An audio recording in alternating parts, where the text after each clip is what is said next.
fakta. Ya kan faktanya belum Bang. Iya, nanti. Kan Gini, terjadi Mas enggak, Agus. kan Iya. kita Ini kan kami bertiga ini kan kita usaha, kan mau melihat lagi fakta berusaha. itu adalah ada indikator-indikatornya. Iya. Gimana mungkin kita hadir, ya Baktam aja contoh misalnya, datang 02, datang 01, masyarakat udah lihat.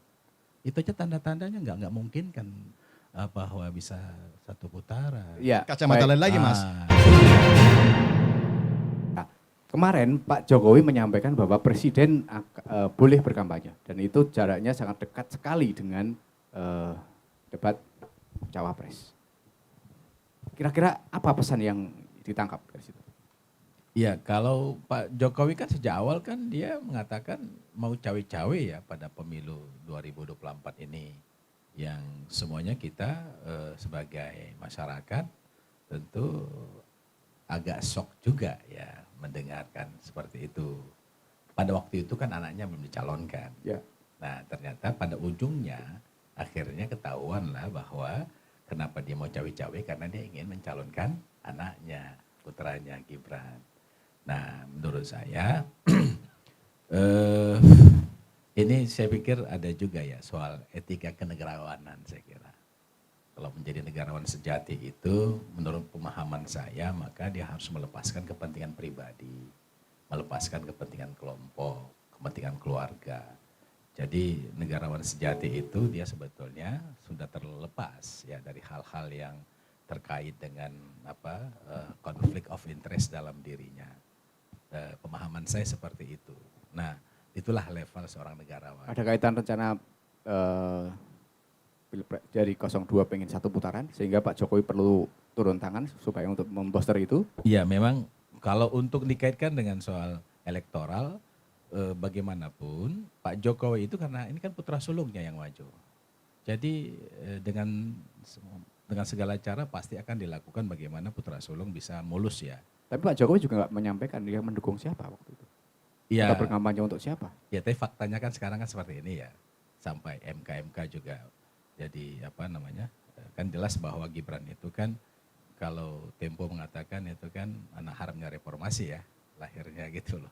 Dia itu dan dia juga ya orang yang memang secara etik tidak pantas kan untuk melanjutkan kontestasi ini gitu loh.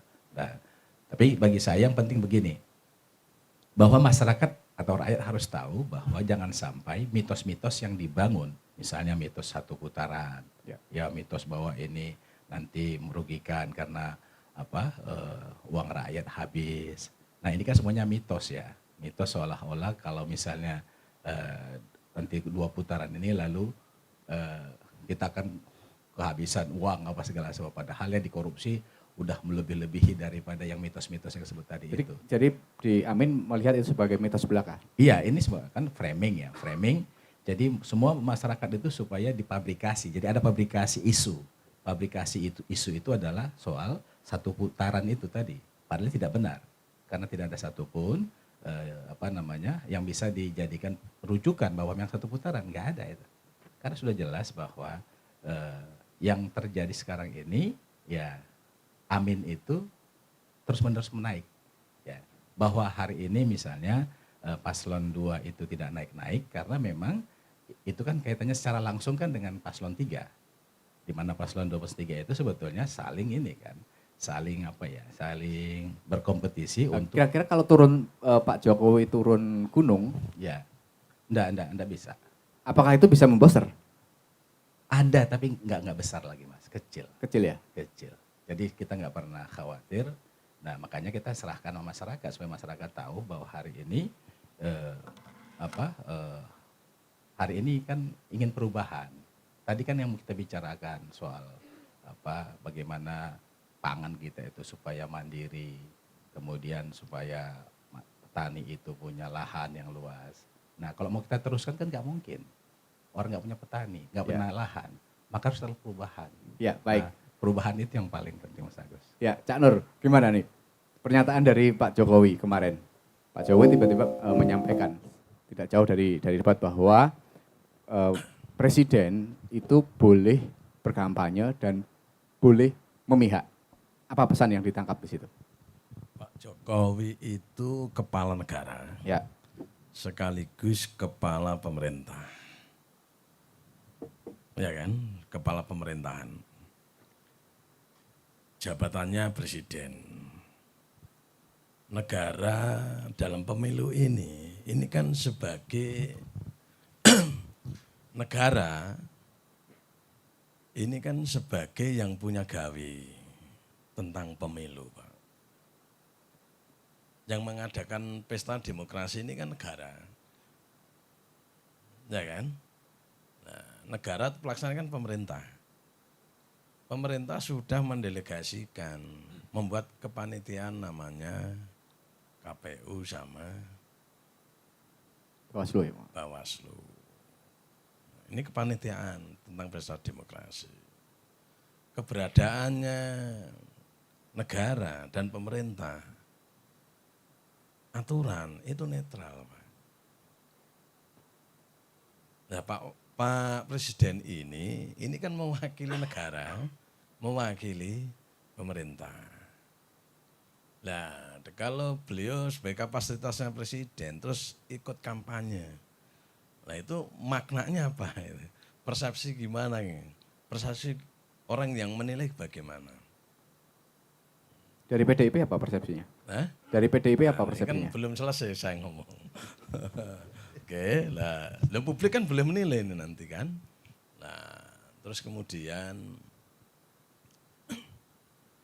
kemarin juga di 2024 ini kan ada surat bersama, keputusan bersama Menteri tentang ASN. Kan netral, gitu kan. Nah, kalau negara, kalau pemerintah atas pemilu ini dibilang netral, terus kemudian Pak Jokowi sebagai presiden mau ikut kampanye, ini kontraproduktif enggak? Kontra, Pak. Ya kan? Kapan Pak Jokowi pernah bilang saya netral? Sekarang beliau ikut kampanye. Biarlah masyarakat, rakyat yang menilai. Tapi belum disampaikan ikut kampanye siapa? Jangan-jangan ikut kampanye Pak Ganjar Saya nggak nanti. tahu loh, namanya bahasa netral, Mas. Ya. Kalau namanya kampanye, untuk siapa beliau kampanye, pasti sudah berpihak. Ya. Ya kan, saya sependapat sama Mas Surya. Gitu loh. Ya kan, negara, pemerintah, ya, itu netral, itu aturan. Nah, pertanyaan sekarang Pak Jokowi ini jadi presiden yang notabene kepala negara, kepala pemerintah, yang kapan pernah bicara saya netral. Sekarang beliau mau kampanye. Saya pun bingung menilainya, Pak. Kira-kira apa sebabnya? Apakah rencana dari atau keinginan dari 02 untuk satu putaran sehingga perlu di-booster? Nah, Apa seperti itu? pertanyaannya, kalau Pak Presiden sebagai kepala negara, kepala pemerintah, beliau ikut kampanye, ya kan? Nah terus mulai pemerintahannya, pemimpin kan contoh kan. Terus siapa yang menjamin negara ini, pemerintah ini tidak netral? Siapa yang menjamin? Kepala negara, kepala pemerintah, ya kan, mau ikut kampanye. Ya kan? Pemerintahnya ini kan ASN, Pak. Ya. Iya kan? Apa enggak pada ikut-ikutan? Siapa yang menjamin mereka tidak netral? Mereka jamin mereka tidak mau netral. Siapa yang menjamin, Pak? Ini menjadi, kalau menurut saya ini menjadi rujukan loh nanti ini. Efeknya sangat besar ya Pak? Sangat besar. Saya kasihan dengan Bawaslu-nya, Pak. Ya kan? Saya kasihan dengan KPU-nya, selaku penyelenggara dan selaku pengawas. Kan mereka ini menjalankan aturan dan ketentuan. Terus kalau yang berkuasa, penguasanya tidak taat dan tidak patuh dengan aturan, terus bagaimana? Siapa yang mengawasinya? Siapa yang mengontrolnya? Pemimpin itu contoh. Saya tidak bilang boleh atau enggak boleh. Ya. Saya hanya bilang pemimpin itu contoh. Kita berharap nggak sih pemilu itu bersih, berjalan dengan baik, ya tanpa ada cedera, tanpa ada pelanggaran, ingin nggak sih? Tapi kalau dengan kondisi yang seperti ini, kepala negara, kepala pemerintah ikut berkampanye yang ngakunya netral, mungkin naib Pak buat saya, sulit Pak. Nanti bingung tuh Pak panwasnya. Gitu.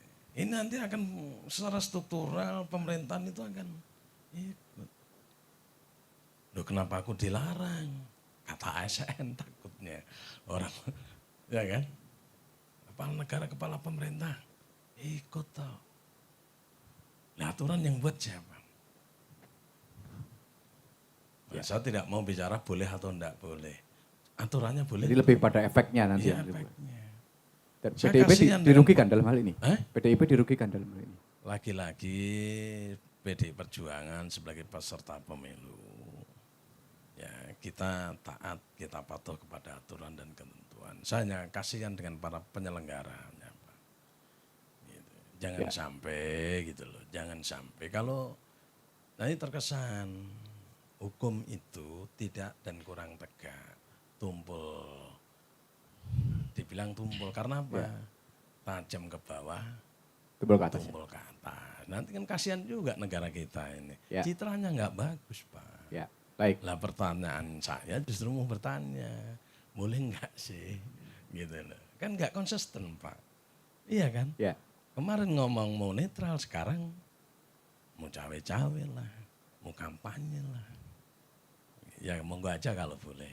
Ya. Nah kembali lagi ke etik, masuk atau enggak? Ya. Memang etik itu milik kita semua, Pak. Jadi lebih ke etik sebenarnya. Iya kan pantas gak pantas kembali kan, gitu. Ya. Yang gitu aja lah sementara dari saya. Iya. Baik, Bang Arsal. Saya juga perlu bicara sedikit Iya. ya, Mas Agus. Izin Pak Surya. Jadi dibahas soal Pak Jokowi, Ya. mengatakan. Karena kemarin disampaikannya ada Iya. Pak Prabowo memang. Iya, pemimpin, menteri, kepala daerah boleh berkampanye. Ya, sebetulnya kan kita kembali kepada aturan main saja. Kita kan semua ini taat hukum ya, seperti Ya. itu. Apakah ketika presiden berkampanye atau siapapun menteri, gubernur, kepala daerah boleh apa tidak? Itu aja di situ. Jadi bisa nggak itu diatur? Ada nggak larangannya misalnya kayak seperti itu? Kalau memang tidak ada larangannya dan tidak menggunakan fasilitas negara, ya kenapa tidak gitu seperti itu? Ya. Dan Pak Jokowi juga tidak menyampaikan saya akan berkampanye dengan siapa kan seperti itu. Jadi ya kalau lagi-lagi bicara soal etika ya normatif. Dia pejabat publik, pejabat politik. Bukan ASN. Pejabat politik sebagai kepala negara. Ya, itu. Jadi ketika beliau menyampaikan, Pak Joko Widodo menyampaikan seperti itu, ya menurut saya sah-sah saja. Nah tinggal kita tunggu, betul nggak dia memanfaatkan momentum itu dan kepada siapa dia harus berkampanye. Itu satu. Yang kedua tadi dengan Bang Surya Makmur, membangun mitos politik, mitos demokrasi. Ketika itu terjadi satu putaran. Kenapa ada dikatakan mitos politik, mitos demokrasi kalau bisa dikatakan seperti itu? Toh 2009 juga satu putaran gitu. 3 pasang ketika itu. Satu putaran Pak. Ada Ibu Mega dengan Prabowo ketika itu, Pak SBY sama Budiono ketika itu, Pak Yusuf Kalla sama Wiranto ketika itu. Satu putaran. Nah kalau kami maaf ya, cita-cita kami, keinginan kami, harapan kami, kalau kami berikhtiar secara sungguh-sungguh maksimal segala sumber daya kami kerahkan, lalu kami bisa menang satu putaran, jangan dianggap curang nanti. Ya, sah-sah saja kami menang misalnya ya, karena memang ya kami sampaikan, kami memang punya keyakinan berikhtiar untuk menang satu putaran itu. Ini bukan mitos. Ya, survei juga kita lihat masih jauh, ya masih jauh. Ya walaupun tadi ada bahasa stagnan di angka 40-an misalnya seperti itu. Tapi ini kan masih ada beberapa hari ke depan. Kita terus bergerak, ya dan lain sebagainya. Ya, dengan kemampuan yang kita miliki. Ya seperti saya hadir di tribun ini di MLC, upaya untuk satu putaran menyampaikan ini. Ya, kalau misalnya pada ujung satu putaran lalu kita bisa menghemat anggaran 72 lebih triliun, kenapa tidak? Ya kan? Misalnya, kenapa tidak? Loh. Ya. Apalagi kalau kita yakin, tuh masuk 2 putaran juga, insya Allah Prabowo juga yang menang kan gitu. Jadi kalau bisa cepat, kenapa tidak? Ini kan prinsip birokrasi yang harusnya ditanamkan sebetulnya. Kenapa kalau bisa cepat hasilnya, kenapa harus berlama-lama? Misalnya kan seperti itu. Kan efektif, efisiensi, anggaran, hemat APBN. Kalau memang masyarakat yakin, optimis, mandat itu dikasih kepada 02 Prabowo Gibran. Tidak ada yang salah Mas Agus. Kalau satu putaran itu enggak mitos menurut saya. Ikhtiar. Bukan mitos Bang Nih, Surya. Bang Surya selalu mengejarkan kepada saya. Ya. Usaha itu tidak mengkhianati hasil, Mas. Gimana mau Iya kan? kita percayai? Sulit kita percaya bahwa satu putaran. Kenapa Bang? Ya memang faktanya nggak ada seperti itu. Kecuali ada fakta. Ya kan faktanya belum Bang. Iya, Kan nanti. Kan Gini, terjadi Mas enggak, Agus. kan Iya. kita Ini kan kami bertiga ini kan kita kan usaha, melihat lagi fakta berusaha. itu adalah ada indikator-indikatornya. Ya. Gimana mungkin kita hadir, ya Baktam aja contoh misalnya, datang 02, datang 01. Masyarakat udah lihat. Itu aja tanda-tandanya nggak mungkin kan bahwa bisa satu putaran. Ya. Kacamata lain lagi Mas. Bicara itu- kampanye 01, itu- 02 kemarin, bicara kacamata kita nggak kacamata lain berbayar, lagi. Iya orang kan? datang ramai. Iya kan seperti itu. Gitu loh. Gimana mau mengatakan kita yang hanya tidak mau dipaksa gitu loh. Jadi framing itu fabrikasi. Jadi masyarakat nggak usah khawatir bahwa pemilu hari ini 14 Februari itulah keadilan yang sebenarnya. Ya, baik. Tentu kita akan menunggu nanti hasil di 14 Februari. Gimana Mbak Lina? Sekaligus statementnya mengenai yang satu putaran segala macam tadi. Silakan. Iya, jadi hari ini secara berdekatan juga sebenarnya di seluruh dunia kita ada sekitar 40 negara tuh yang lagi pemilihan presiden seperti Ya. ini gitu ya Mas, menghadirkan pemimpin baru. Artinya wajah Indonesia itu menjadi salah satu saja sih, bukan faktor utama tapi menjadi salah satu yang disorot oleh dunia. Ada intervensi luar ke Indonesia, pastinya harus ada gitu, harus ada. Persoalan Indonesia bisa intervensi keluar itu soalan yang lain. Kemudian yang agak tergelitik dari tadi saya ingin membahas adalah misalnya dalam kajian kami di politik dan pemerintahan itu, kalau bicara masalah negara itu insya Allah sudah secara teori ya harusnya sudah selesai. Misal kita bicara banyak tuh, saya nggak banyak bahas tentang food estate misalnya. Artinya satu kebijakan yang dilahirkan oleh satu rezim, dia pasti punya NA, which is dikerjakan oleh akademisi seperti kita gitu. Nah enaknya jadi akademisi kayak gini nih, ngomongnya tuh enak aja gitu Mas, berdasarkan teori, walaupun dibilang banyak teori lo gitu, nggak apa-apa gitu. Tapi membacanya insya Allah secara komprehensif. Jadi tidak ada yang bisa dicecer dari situ karena itu sudah fix program. Bukan program perorangan, tapi itu program dari tim.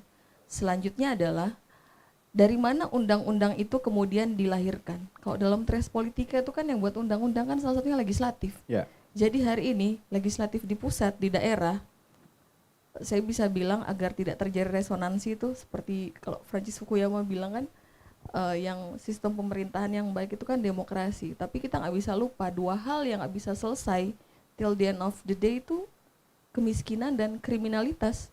Kenapa petani kemudian tidak mau melahirkan petani-petani lainnya? Karena miskin. Karena miskin, bukan karena negara tidak bisa melahirkan lokasi lahan gitu. Oke ada, karena kan ada hak guna usaha, hak guna pengolahan begitu. Artinya ketika negara butuh itu fix bisa digunakan. Saya pikir itu tidak boleh terlalu diperdebatkan pada tataran negarawan itu Mas. Hak guna yang dipakai itu ya, pengelolaan lahan itu tadi. Nah kemudian kenapa tadi petani itu tidak punya lahan? Karena miskin Mas, tidak punya lahan untuk itu. Hari ini misalnya kita lihat ada banyak lah gitu, tidak hanya bicara lingkungan, karena saya juga dari Lombok. Di situ dulu program rezim yang 32 tahun itu ada swasembada pangan itu kan Bumi Gora, Bumi Gogoranca. Benar bahwa tidak semua itu gagal di setiap provinsi, tapi ada provinsi yang kemudian berhasil gitu. Jadi Bumi Gogoranca semua beras ditanam di situ dan seterusnya. Kemudian yang menarik lagi di Lombok, Nusa Tenggara Barat itu ada pertambangan emas, Newmont Nusa Tenggara. Lagi-lagi masyarakat aja yang terpinggirkan, yang dirasa tidak bisa padat karya, kemudian hanya padat modal saja begitu. Ya itu prosesnya dari mana? Kalau dalam bacaan pemerintahan, aktor-aktornya adalah negara yang ada di daerah. Jadi hari ini resonansinya terlalu keras bagi saya setelah 4 kali debat kan, karena yang kencang-kencang itu biasanya orang yang pernah duduk di situ. Nah kemudian yang terakhir adalah framing itu dia akan melekat pada gimmick. Dia satu set itu dalam branding, satu set. Artinya ketika misalnya paslon 01, 02, 03 mirroring, kalau bahasa anak sekarang tuh dalam budaya K-pop, mirroring, melakukan hal yang sama, artinya pesannya sudah selesai sampai di situ pada komunikasi politik ya Mas. Ya. Jadi artinya satu lagi semangat pesta tadi itu bagus. Memang perlu diperhatikan bagaimana penyelenggara pemilu itu. Karena hari ini mereka yang perlu ekstra untuk dilihat dengan baik oleh negara. Bagaimana kenetralannya. Udahlah kalau ASN itu sudah ada aturannya sendiri. Tapi mohon maaf, sepaham saya sampai saat ini presiden itu belum murni kampanye, hanya menyampaikan saja. Ini relate dengan pernyataan saya di awal. Pinter banget wartawannya untuk memberikan pertanyaan itu pada agenda yang berbeda, tapi ada pertanyaan yang itu Mas yang saya mau bilang. Lagi pemilu itu pesta demokrasi. Bukan hanya negara yang menyelenggarakan itu, kita juga sebagai pesertanya juga harus diberikan euforia penyelenggaraan pesta demokrasi kehadiran pemimpin. Nah, dalam teori kekuasaan itu yang agak berat bagi calon pemimpin adalah mengamini, mengiyakan, melanjutkan yang terdahulu. Padahal nggak melulu buruk yang dulu, hanya bahasa dilanjutkan saja itu sudah seperti mendapat penolakan begitu. Ini tadi tiga-tiganya kena semua Bre ya? Kenapa? Mengamini, melanjutkan. Ya mohon maaf saya karena tadi Ketiga-tiganya saya bilang kena juga. akademisi tadi ya. Iya tapi kemudian juga kemudian juga ketika nanti nextnya terkait dalam sejarah begitu, saya real aja lihatnya 01, 02, 03 ada beberapa yang kemudian jangankan untuk berhenti, mengundurkan diri, cuti saja belum begitu. Ya. Artinya ini relate dengan yang disampaikan tadi. Pemimpin itu adalah representasi dari orang yang dipimpinnya sebenarnya. Artinya kalau dia tidak bisa mengambil kebijakan untuk cuti saja agar melepaskan atribut-atributnya tadi. Nah, ini tidak akan terjadi pada debat tadi. Ini relate dengan penjelasan saya di awal. Debat itu adalah ketika perang kata-kata, ketika atributnya semua dilepaskan. Artinya kalau mereka cuti semua, ketika debat itu nggak akan melekat lagi ke mereka karena mereka sudah cuti. Nah, itu dalam personifikasi dan komunikasi politiknya gitu, Mas. Download Tribun X sekarang. Menghadirkan lokal menjadi Indonesia.